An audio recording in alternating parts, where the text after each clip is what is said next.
All right, hi everyone.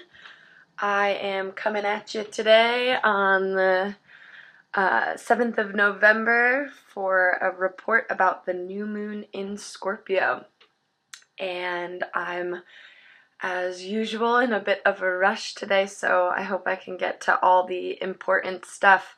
There is definitely a lot going on, and some related specifically to the new moon, and then other things, just major astrological transits going on. So this is definitely a time of very cathartic new moon today, an important time to be releasing and surrendering, and yeah, and so I'm gonna get into some of the stuff going on with that. And so if anybody who's listening to this is interested in learning more about your own personal birth chart, that learning about that is greatly helpful in being able to understand how these changes are affecting some of your own planets and placements of planets and things in your own life. So definitely feel free to reach out. I'm going to be doing a bunch of readings this weekend at Dobra on Friday and DJ Taka on Friday night, and then Spirit Dancer on Saturday during the day. So let's get into it. So today we have the new moon in Scorpio, and Scorpio's been kind of the main theme over this last month. We've had, well, for the last year, we've had Jupiter moving through Scorpio, setting this general undertone for all of us of growth and expansion through this excavation of truth. And this is pulling things up from the depths, as scary or intense as these truths might be. And Scorpio is the fixed water sign, so there's not really too much movement around. It's a lot of just going down and deep and introspective and reflective,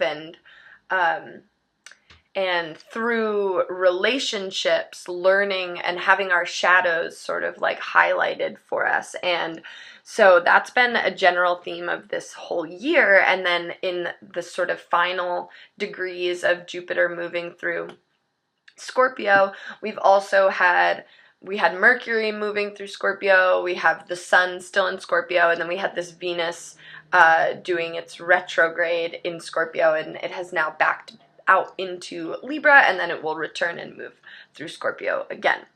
So new moons are a incredibly potent time because it is sort of like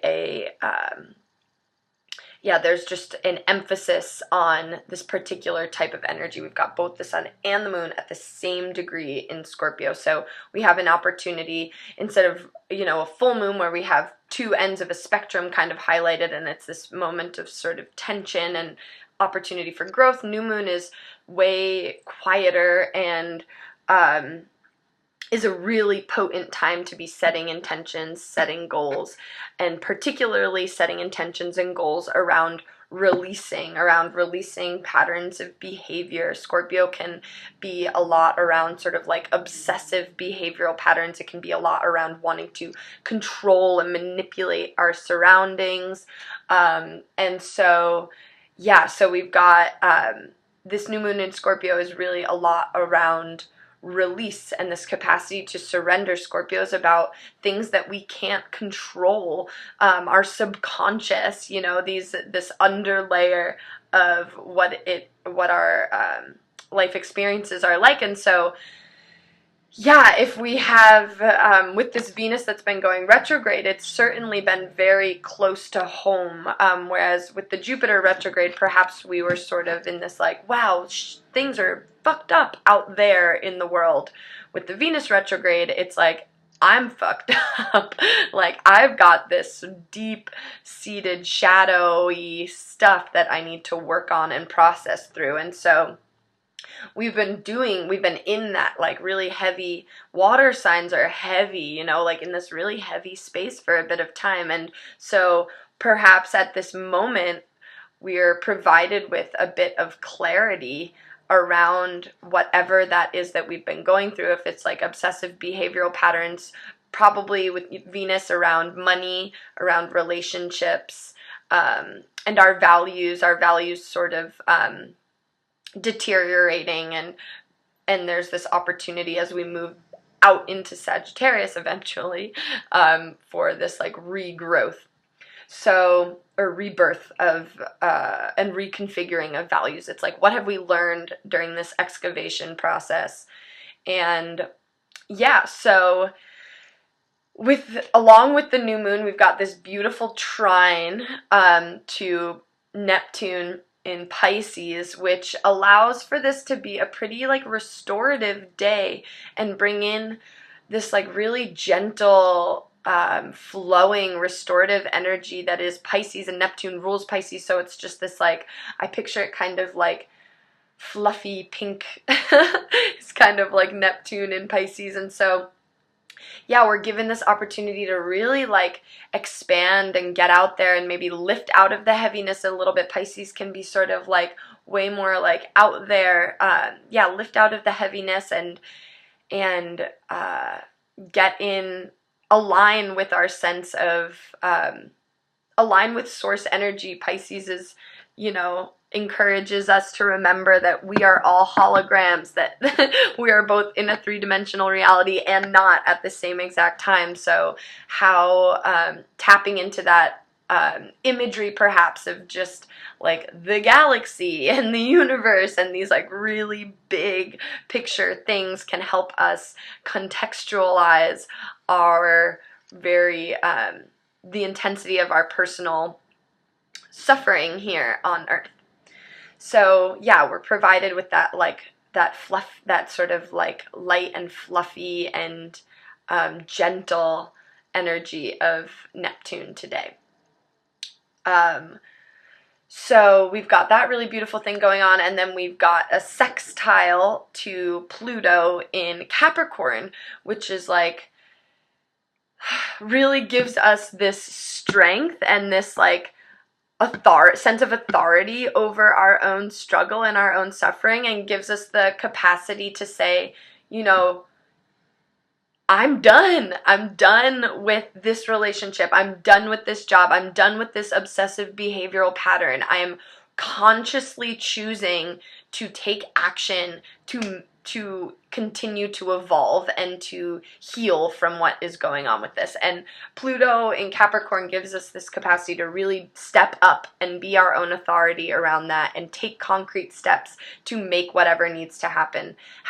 And yeah, really hyped on that because Pluto rules Scorpio, so it's like Pluto up here in Capricorn in this very like authoritative and dedicated space, yeah, can give us that strength and that endurance to continue to work on this healing of whatever it is that we're dealing with on a personal level.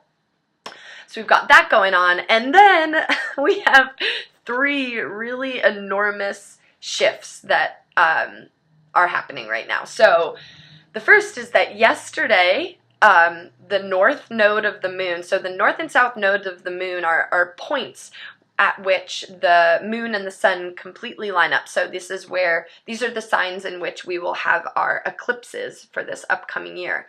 And they move backwards through the zodiac, and the north node of the moon is where we are collectively moving towards. What are we, yeah, the south node is where we are moving from, what we have experience with, what we've maybe exhausted, and then the north node is where are we moving to. So north node has moved from Leo, which has been this last 18 months have been sort of this moving towards trying to understand like what are our personal gifts that we bring to the world. How are we as individuals, how is our individuality important, and how is our uniqueness important, and how can we find the confidence to show up and put ourselves out on the stage and perform, be who we are in our most authentic, creative versions of ourselves.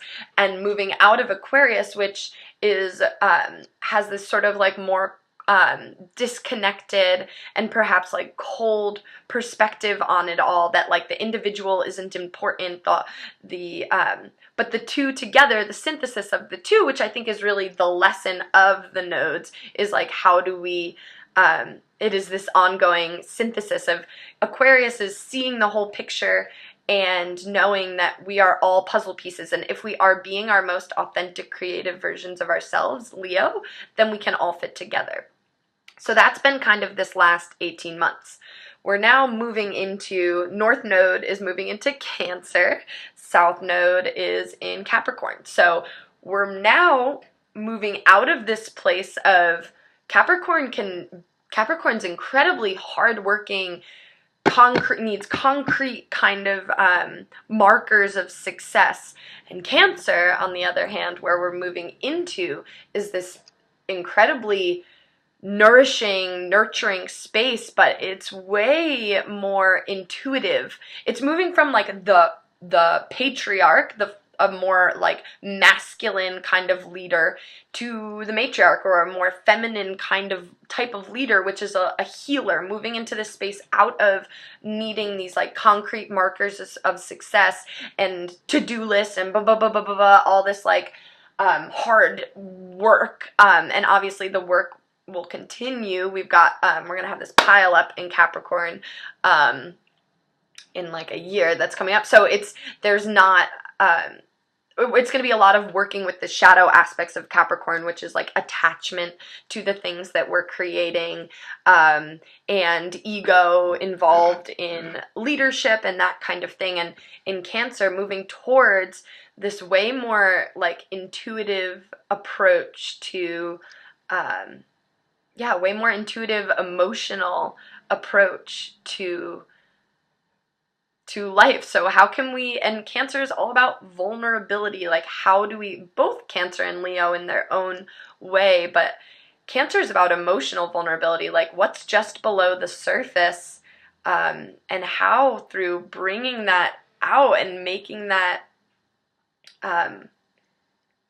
through bringing that out into community, how are we encouraging others to crack open their shells and bring that out too. So we've got that major theme going on. That was that's a tremendous shift that I think will be felt on a very sensitive personal level. Cancer is like my emotion. So what are we learning from our own emotional experiences? It's a lot of that over this next year, and there's just abundance of information there.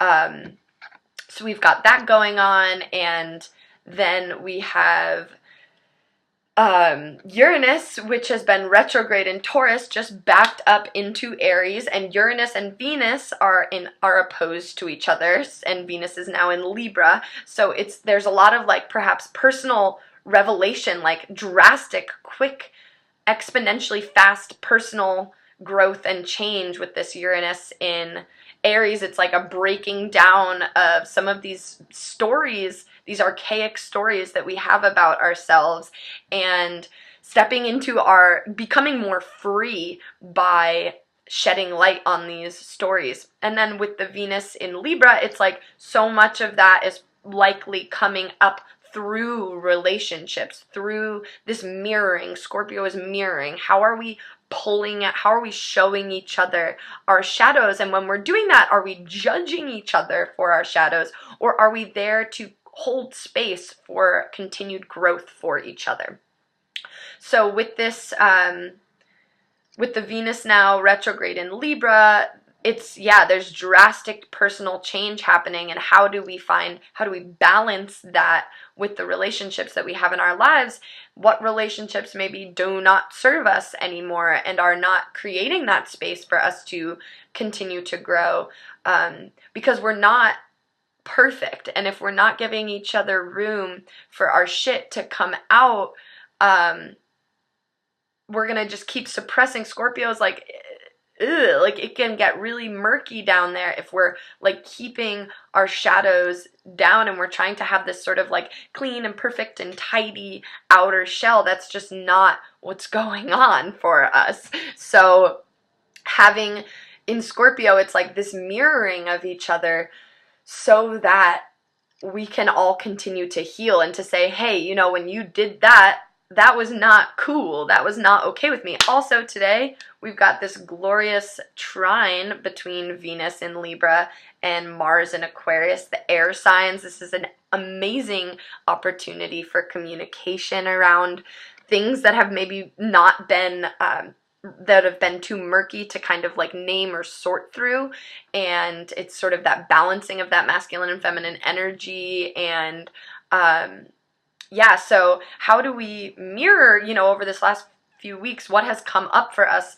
in relationship and in our own lives, and how can we talk about those things with the people we care about so that we can all continue to grow, to say, hey, that was not okay, what happened with that, or that really pricked me in a certain way, or this is a pattern that I'm noticing.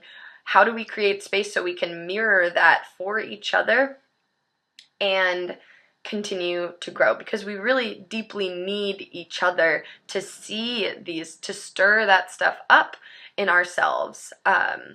So that's going on.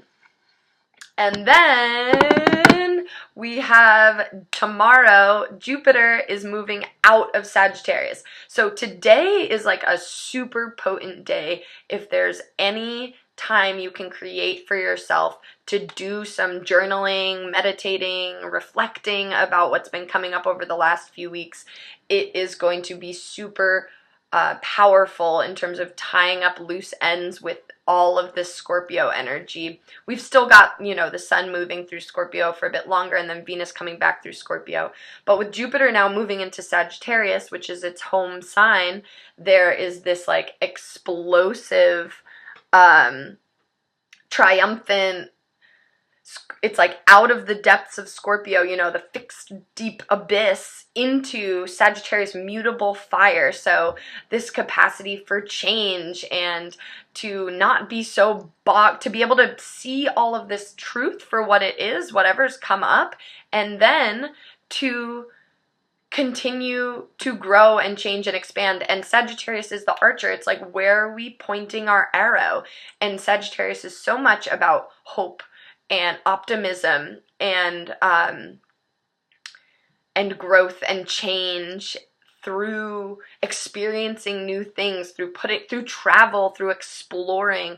So that's a really exciting transit to be going on, and can, you know, it's important today that we honor all that we've learned in this time, and we honor our shadows, and we love our demons, and we say thank you for being here, because the whole point of being here is to keep evolving and growing, and these parts of ourselves that have served us at one particular point or another but don't serve us anymore, it's time to honor them and to release them so that we can continue to grow and transform. Whew! So that's a lot of really exciting and crazy stuff for today. And though it is like really, it's a really important day to have some of those more, have some of those like cathartic healing conversations. Create space for yourself maybe to prepare for those. And yeah, and then as we move forward, keeping all of this in mind, with Venus moving back through, it's like we're not going to be able to forget what's come up here, and it might be triggered again. But where are we pointing our arrow? Like, what do we, calling in what we want in relationships, what we want in terms of stability and security, like what do those things mean for us? And yeah, I think that'll do it for today. So please reach out if you're interested in learning more. And so grateful for all of you for listening. Share this with people who you think might be interested. And yeah, so much love. All right, see y'all soon.